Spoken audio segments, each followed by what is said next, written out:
কাশ্মীর ইস্যুকে কেন্দ্র করে নতুন সংকটের মুখে ভারত ও পাকিস্তান সম্পর্ক। বিশ্লেষকরা বলছেন, দুদেশের সামরিক শক্তি ও পারমাণবিক অস্ত্র এই অঞ্চলে সংঘর্ষের শঙ্কা বাড়াচ্ছে।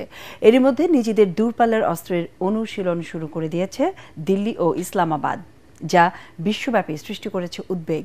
জাহিদুল আলমের রিপোর্টে বিস্তারিত। জম্মু কাশ্মীরে ঘটে যাওয়া প্রাণনাশী ঘটনার পর দুই দেশের সম্পর্কের ব্যাপক অবনতি হয়েছে। আশঙ্কা দেখা দিয়েছে যুদ্ধ শুরুর। দুই দেশের বিশ্লেষকরা শুরু করেছেন ভারত ও পাকিস্তানের সামরিক শক্তির তুলনা। বিশ্বের শক্তিশালী বাহিনীর র্যাঙ্কিং 2025 সালের তালিকা অনুযায়ী সামরিক বাহিনীর শক্তিমত্তায় ভারত 4 নম্বরে। ভারতের আছে 513টি যুদ্ধবিমান, 4201টি ট্যাঙ্ক এবং 293টি নৌযান। সেনা সংখ্যা 50 লাখের বেশি। প্রতিরক্ষা বাজেটের পরিমাণ প্রায় 47 বিলিয়ন মার্কিন ডলার। শুধু সংখ্যায় নয়, আধুনিক প্রযুক্তিতেও এগিয়ে ভারত। অন্যদিকে সীমিত সম্পদকে দক্ষতার সাথে ব্যবহার করার ক্ষেত্রে সুনাম রয়েছে পাকিস্তানের। তাদের কাছে আছে 328টি যুদ্ধবিমান, 3700-এর বেশি ট্যাঙ্ক এবং 121টি নৌযান। সেনা সংখ্যা প্রায় 12 লাখ।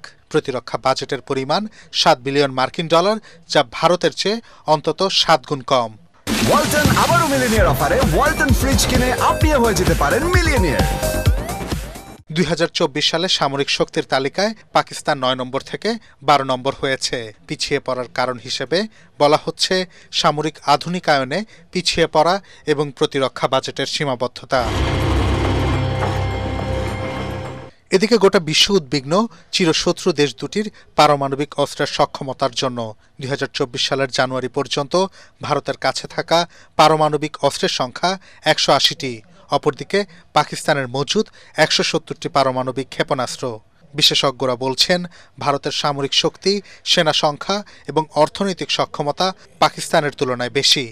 সংঘর্ষ যদি মাত্রা ছাড়ায়, তবে দুপক্ষই পারমাণবিক অস্ত্রের ব্যবহার করতে পারে। ফলে এই অঞ্চলে হতে পারে ভয়াবহ ক্ষতি। জাহিদুল আলম, এটিএন বাংলা।